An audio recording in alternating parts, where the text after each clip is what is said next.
नमस्ते साथियों, आपका स्वागत है मेरे YouTube channel reasoning with brain trainer में। चलिए साथियों, शुरुआत करते हैं। आधा फूल और बोलती चट्टान, कहानी नंबर 6। इस कहानी के 3 मुख्य पात्र हैं। नाम किटी, उम्र 16 साल, कक्षा 11वीं। गुण जोश भी है और होश भी। किटी के लिए कुछ भी इम्पॉसिबल नहीं है। नाम अदरक, उम्र 15 साल, 1 नंबर का जुगाड़ू। अदरक के पास तरकीब की भरमार है। हमारी कहानी का तीसरा पात्र है तारा, उम्र 12 साल, कक्षा 7वीं। गुण जानकारी की चलती फिरती किताब। तारा कभी झूठ नहीं बोलती। बच्चों, आप भी तारा की तरह कभी झूठ मत बोलिएगा। तीनों बदलीपुर में रहते हैं। तीनों को जासूसी करने का बड़ा शौक है। बदलीपुर में कुछ भी होता है तो तीनों पहुंच जाते हैं केस सुलझाने। इन तीनों ने मिलकर एक टीम बनाई है जिसका नाम है आधा फूल। चलिए देखते हैं क्या हो रहा है बदलीपुर में। सब लोग कहते थे कि बदलीपुर की पहाड़ी वाली चट्टान में एक दानव रहता है। एक दिन उसी चट्टान पर कुछ लिखा मिला। चट्टान पे देखिए लिखा है, आज चट्टान दानव बोलेगा। किटी, किसी ने मजाक किया होगा। चट्टान दानव तो बस कहानी में होता है। तारा, ना हमारी दादी कहती थी कि इस पहाड़ी में एक दानव रहता है। बदलीपुर वालों, मैं चट्टान दानव हूँ, मैं सबको खा जाऊंगा। चट्टान दानव को बोलता सुन सब डर गए। किटी, नहीं, हमें क्या बिगाड़ा है, हमें छोड़ दो। मैंने तो कुछ नहीं किया, मुझे जाने दो, एक व्यक्ति कहता है। फिर एक व्यक्ति कहता है, हमें छोड़ दो, मत मारो। चट्टान दानव कहता है, छोड़ दूंगा लेकिन एक शर्त पे। तो एक व्यक्ति और कहता है, क्या शर्त? तो चट्टान दानव बोलता है, सवाल पूछूंगा 4, अगर गलत जवाब आया फिर भी एक भी बार तो बर्बादी के लिए रहना तैयार। जाने क्या पूछेगा, आज तो सामत आई है, सोचता है एक व्यक्ति। यह सुनकर सब बच्चे किट्टी के पास आए। अदरक कहाँ है?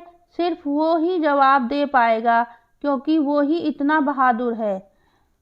क्या तुम्हें याद नहीं? किट्टी बोलती है, क्या तुम्हें याद नहीं, यह सब स्टीरियोटाइप्स है। लड़के और लड़कियां दोनों एक बराबर होते हैं। लड़कियां वो सब बहादुरी और बुद्धिमानी से कर सकती हैं जो लड़के कर सकते हैं। चट्टान दानव बोलो मंजूर है? किट्टी कहती, और कोई चारा भी नहीं है। तो गांव वाले बोलते हैं, हाँ मंजूर है। फिर चट्टान दानव ने सवाल पूछना शुरू किया। चट्टान दानव सवाल पूछ रहा है, फिल्मों का हीरो लंबा गोरा बॉडी वाला होता है, हीरोइन लंबे बाल बेदाग चेहरा गोरे रंग वाली होती है।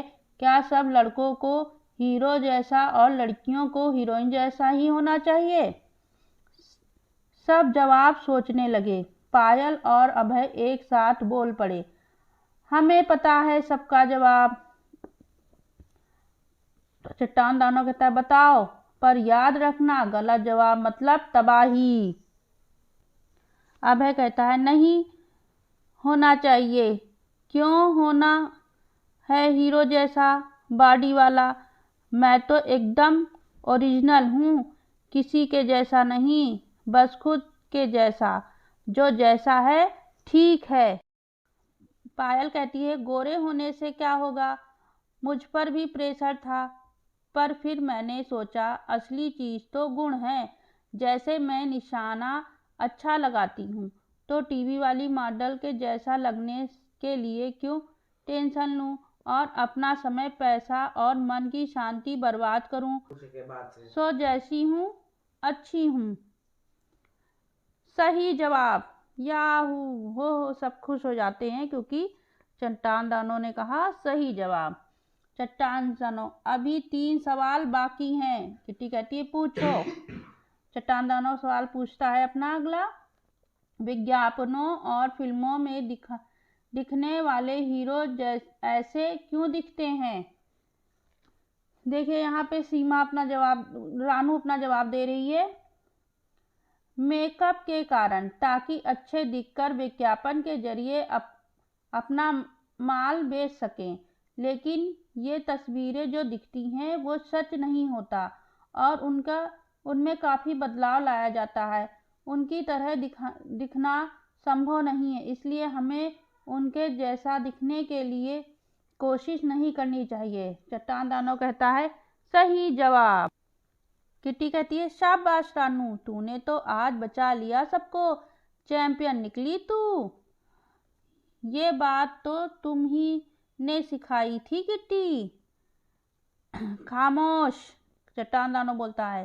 खामोश, अब अगला सवाल सुनो।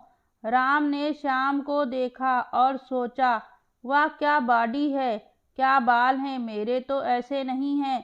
क्या राम को ऐसी तुलना करनी चाहिए? बोलो। देखिए यहाँ विवेक है। विवेक कह रहा है, सुनो चट्टान दानव, मैं भी हमेशा अपनी तुलना खूबीलाल से करता था और सोचता था कि मुझ में कुछ कमी है। मैंने सोचा मैं खूबीलाल से खुद की तुलना क्यों करूं और उदास रहूं। रंग रूप की तुलना करना व्यर्थ है। मैं जैसा हूं ठीक हूं और अपने में खुश हूं। विवेक तो अलग कहानी सुना रहा है, जवाब तो दिया नहीं। शाबाश विवेक, तुमने एकदम ठीक किया, चट्टान दानव ने कहा। सब एक जैसे नहीं हो सकते, किसी और से तुलना करके खुद को क्यों परेशान करना, सब अपने आप में खास हैं, विवेक कहता है। चट्टान दानव बोलता है, वाह क्या जवाब दिया है। अब आखिरी सवाल पूछता हूँ। मैंने किसी से पूछा कि क्या तुमने वजन कम किया है, बहुत अच्छे लग रहे हो। क्या मैंने यह पूछकर सही किया? देखिए यहाँ पे जवाब दे रहे हैं, क्यों पूछा तुमने? गलत बात। इतने बड़े दानव हो, इतना भी नहीं पता कि लुक्स को लेकर कमेंट करने से क्या होता है। अरे ये क्या कर रहा है, दानव को क्यों डांट रहा है? दानव गुस्सा हो जाएगा। देखिए बच्चे बात कर रहे हैं आपस में।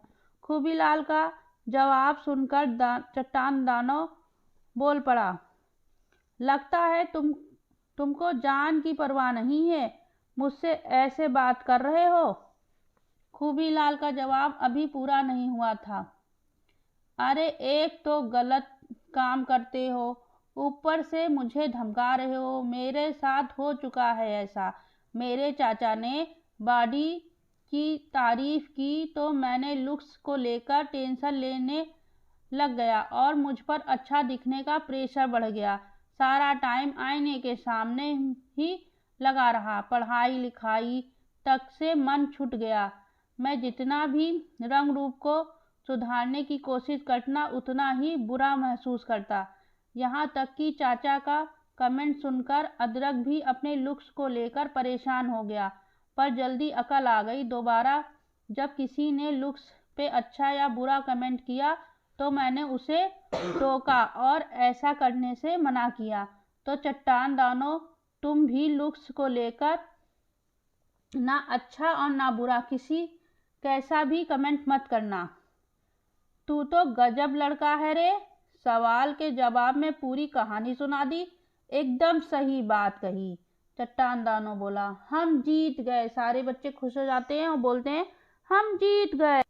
चट्टान दानव बोलता है, हाँ तुम जीत गए। अब तो सारे बच्चों को जवाब पता चल गए, पर सिर्फ याद करने से कुछ नहीं होगा, इन सब पर अमल भी करना होगा। मैं हमेशा के लिए बदलीपुर छोड़ के जा रहा हूँ। जहाँ ऐसे चैंपियन रहते हैं वहाँ मेरा क्या काम। चट्टान दानव की बात सुनकर सब खुशी से झूम उठे। देखो तुम्हारे बिना भी हमने जवाब देके बदलीपुर को बचा लिया। ये अदरक डर के मारे कहाँ गायब हो गया। यह सुनकर किट्टी और तारा मुस्कुराते हैं। तभी अदरक किट्टी तारा के पास आता है। किट्टी, वाह क्या तरकीब थी, एक ही बार में पूरे बदलीपुर के बच्चों को समझा दिया।